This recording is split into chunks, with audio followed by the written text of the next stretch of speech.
Hey, ladies and gentlemen, this is Carmine Sabia for Explain America, and New York Senator and Senate Minority Leader Charles Schumer, looks like it's career over for him. Guys, before we get started, make sure you go to youtube.com/@ExplainAmerica if you're not already there, and hit the subscribe button. Of course, like, comment, it really helps. So, Schumer is having a problem. The Democrat Party, his voters, they're not real happy with his leadership. They're not real happy with what he's done. They're certainly not happy that he caved in to Republicans. They feel like over that funding bill to fund the government. And so his popularity, if he had much to begin with, has really tumbled. In New York is a state that he could always, normally count on. It's his state.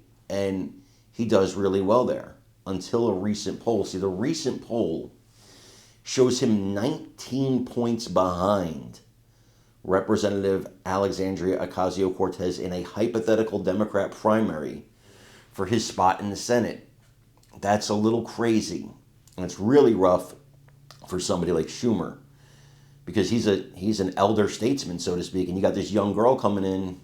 Could she be the new senator? Could she be the new standard bearer of the Democrat Party? And so now he's trying to act like a tough guy. Every media outlet he goes to, every interview he does, tries to act like a tough guy. I'm going to show you an interview here where he does just that, and tell me if it does anything for you. Does it make you think he's a tough guy? I want you to watch this and let me know what you think in the comments.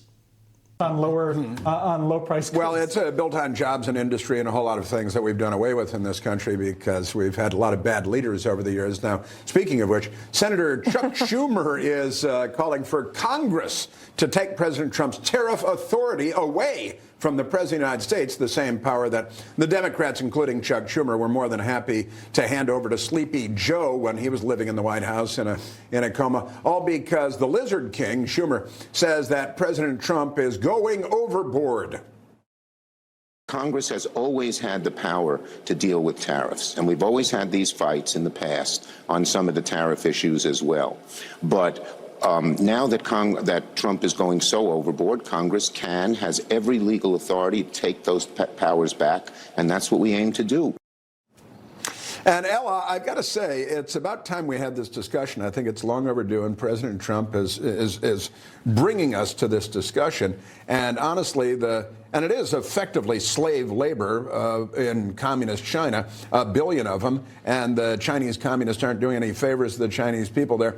And if we did return the industrial base to the United States, I think we need to have the discussion about paying more and keeping your iPhone for longer and not supporting the Chinese communists and their slave system. So it's funny to see that clip from Chuck Schumer because Chuck Schumer himself has been having this conversation for 20 years. It was Schumer who stood on the Senate floor in 2005 and advocated for steeper tariffs against China. He said, I quote, "How can we stand by as millions of American workers lose their jobs, as thousands of American companies can't compete fairly, as our country as a whole has its wealth drained from it?" I mean, that sounds pretty in line with what Trump is saying now. So forgive me for not taking Chuck Schumer's criticism seriously.